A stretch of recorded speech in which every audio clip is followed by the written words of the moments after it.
ಬಳ್ಳಾರಿಯಲ್ಲಿ ಕಾಂಗ್ರೆಸ್ ಅಭ್ಯರ್ಥಿ ತುಕಾರಾಂ ಅಬ್ಬರ ಜೋರಾಗಿದೆ. ತುಕಾರಾಂ ಪರ ಸಚಿವ ನಾಗೇಂದ್ರ ಬಿರುಸಿನ ಪ್ರಚಾರವನ್ನು ಕೈಗೊಂಡಿದ್ದಾರೆ. ಬಳ್ಳಾರಿಯಲ್ಲಿ ಚುನಾವಣಾ ಅಖಾಡ ದಿನೇ ದಿನೇ ರಂಗೇರ್ತಾ ಇದೆ. ತುಕಾರಾಂ ಅವರು ಕೂಡ ಭರ್ಜರಿ ಮತಬೇಟೆಗಿಳಿದಿದ್ದಾರೆ. ಸಚಿವ ನಾಗೇಂದ್ರ ಕೂಡ ಅವರಿಗೆ ಬೆನ್ನೆಲುಬಾಗಿ ನಿಂತಿದ್ದಾರೆ. ಜಿಲ್ಲಾಧ್ಯಕ್ಷ ಅಲ್ಲಂ ಪ್ರಶಾಂತ್ ಜೊತೆಗೂಡಿ ರೋಡ್ ಶೋ ಮಾಡಿದ್ದಾರೆ. ಬಳ್ಳಾರಿ ಗ್ರಾಮಾಂತರ ಕ್ಷೇತ್ರದ ವ್ಯಾಪ್ತಿಯಲ್ಲಿ ರೋಡ್ ಶೋ ನಡೆದಿದೆ. ಈ ಬಾರಿ ತುಕಾರಾಂ ಗೆಲ್ಲಿಸುವಂತೆ ಸಚಿವ ನಾಗೇಂದ್ರ ಅವರು ಮನವಿಯನ್ನು ಮಾಡಿಕೊಂಡಿದ್ದಾರೆ. ನೋಡೀಗ ನಾಗೇಂದ್ರ ಅವರ ಭದ್ರಕೋಟೆ ಬಳ್ಳಾರಿ ಗ್ರಾಮಾಂತರ ಕ್ಷೇತ್ರ ಅವರು ಗೆದ್ದು ಸಚಿವರಾಗಿದ್ದಾರೆ. ಅಲ್ಲಿನೇ ರೋಡ್ ಶೋ ನಡೆಸಿ ಈ ಬಾರಿ ತುಕಾರಾಂ ಅವರಿಗೆ ನೀವು ಮತದಾನವನ್ನು ಮಾಡಬೇಕು, ಅವರಿಗೆ ಆಶೀರ್ವಾದವನ್ನು ಮಾಡಬೇಕು ಅಂತ ಕೇಳಿಕೊಂಡಿದ್ದಾರೆ.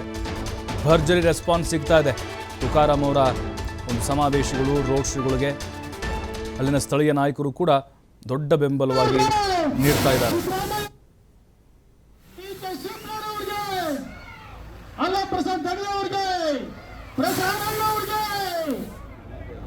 ಈಗ ರಾಹುಲ್ ಗಾಂಧಿ ಅವರಿಗೆ ಯರಗುಡಿ ಮಲ್ಲಯ್ಯನವರು ವೇದಿಕೆ ಮೇಲೆ ಆಗಮಿಸಬೇಕಾಗಿ ಮನವಿ ಮಾಡ್ಕೊಳ್ತೇವೆ. ಈಗ ಈ ಸಭೆಯನ್ನು ಉದ್ದೇಶಿಸಿ ನಮ್ಮ ಕಾಂಗ್ರೆಸ್ ಪಕ್ಷದ ಹಿರಿಯ ಮುಖಂಡರು, ಸರಳ ಸಜ್ಜನರ ನಾಯಕರಾಗಿರುವಂತಹ ಶ್ರೀಯುತ ವೆಂಕಟೇಶ್ ಪ್ರಸಾದ್ ಅವರು ಈ ಕಾರ್ಯಕ್ರಮದ ಕುರಿತು ಮಾತಾಡಬೇಕಾಗಿ ಮನವಿಯನ್ನು ಮಾಡಿಕೊಳ್ತಿದ್ದೇನೆ.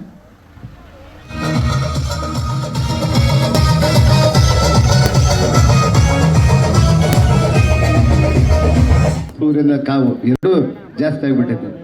ಆದರೂ ಕೂಡ ತಮ್ಮನ್ನ ಅನಿವಾರ್ಯದಿಂದ ಬಂದು ನಮ್ಮ ಸರ್ಕಾರ, ನಮ್ಮ ಕಾಂಗ್ರೆಸ್ ಪಕ್ಷ ನಿಮ್ಗೆ ಯಾಕೆ ಓಟ್ ಕೊಡಬೇಕು, ಕಾಂಗ್ರೆಸ್ ಪಕ್ಷಕ್ಕೆ ಯಾಕೆ ಮತ ಕೊಡಬೇಕು ಅಂತೇಳಿ ಹೇಳಲಿಕ್ಕೆ ನಾವು ಇವತ್ತಿಗೆ ಬಂದಿದ್ದೀವಿ. ಇವತ್ತು ತಾವೆಲ್ಲರೂ ಕೂಡ ಬಹಳಷ್ಟು ದೊಡ್ಡ ನಂಬಿಕೆ ಇಟ್ಕೊಂಡು ಕಳೆದ ಚುನಾವಣೆಯಲ್ಲಿ ನನಗೆ ಬಹಳ ದೊಡ್ಡ ಸಹಕಾರವನ್ನು ಮಾಡಿ ಶಾಸಕನಾಗಿ ಆಯ್ಕೆ ಮಾಡಿದ್ದಕ್ಕೆ ನಮ್ಮ ಗ್ರಾಮದ ಹಿರಿಯ ಕಿರಿಯ ಪ್ರತಿಯೊಬ್ಬರನ್ನ, ತಾಯಂದ್ರನ್ನ, ಅಣ್ಣ ತಮ್ಮಂದ್ರನ್ನ ಯಾರನ್ನೂ ಕೂಡ ಈ ನನ್ನ ದೇವಸ್ಥಾನದ ಮುಂದೆ ಹೇಳ್ತೀನಿ, ನಮ್ಮ ಸಿಂಧವಾಳ ಗ್ರಾಮವನ್ನು ಮಾತ್ರ ಯಾವತ್ತೂ ಕೂಡ ಮರೀಲಿಕ್ಕೆ ಸಾಧ್ಯನೇ ಇಲ್ಲ ಅನ್ನೋಂಥ ವಿಚಾರ ಹೇಳ್ತೀನಿ.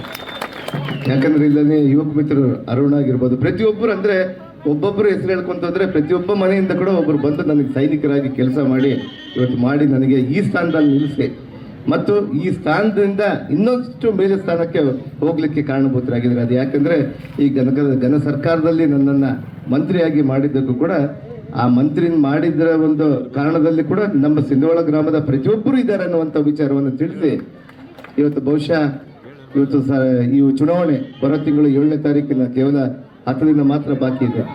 ಇವತ್ತು ಆ ಚುನಾವಣೆಯಲ್ಲಿ ತಮ್ಮೆಲ್ಲರ ಮತಗಳನ್ನು ನನ್ನ ಚುನಾವಣೆಯಲ್ಲಿ ಯಾವ ರೀತಿ ತಾವೆಲ್ಲ ಕೂಡ ಸಹಕಾರ ಮಾಡಿದ್ರು, ಯಾವ ರೀತಿ ಆಶೀರ್ವಾದ ಮಾಡಿದ್ರು, ಅದೇ ಆಶೀರ್ವಾದವನ್ನು ಕೂಡ ಈ ಬಾರಿ ಈ ಲೋಕಸಭಾ ಕಣದಲ್ಲಿ ನಮ್ಮ ಮಾನ್ಯ ತುಕಾರಾಂ ಅವರು ಸೋಲಿಲ್ಲದ ಸರ್ದಾರರಾಗಿ ಇವತ್ತು ಸೊಂಡೂರಿನ ಸತತ ಬಾರಿ 4 ಬಾರಿ ಶಾಸಕರಾಗಿ, 1 ಬಾರಿ ಮಂತ್ರಿಯಾಗಿ, ಅನೇಕ ಕಿರಿಯ ಒಂದು ಪೋಸ್ಟ್ಗಳನ್ನು ಅನುಭವಿಸಿ ಇವತ್ತು ಲೋಕಸಭೆ ಅಭ್ಯರ್ಥಿಯಾಗಿ ನಮ್ಮ ಬಳ್ಳಾರಿಯ ಧ್ವನಿಯನ್ನ ಡೆಲ್ಲಿಯಲ್ಲಿ ಮಾತಾಡಬೇಕನ್ನುವಂತೇಳಿ ಒಂದು ಸಂಕಲ್ಪದಿಂದ ಇವತ್ತು ಕಾಂಗ್ರೆಸ್ ಪಕ್ಷ ಇವತ್ತು ಒಳ್ಳೆ ಅಭ್ಯರ್ಥಿಯನ್ನ ನಮ್ಮ ಸ್ಪರ್ಧಾ ಕಣದಲ್ಲಿ, ಲೋಕಸಭಾ ಕಣದಲ್ಲಿ ಇಟ್ಟಿದ್ದಾರೆ.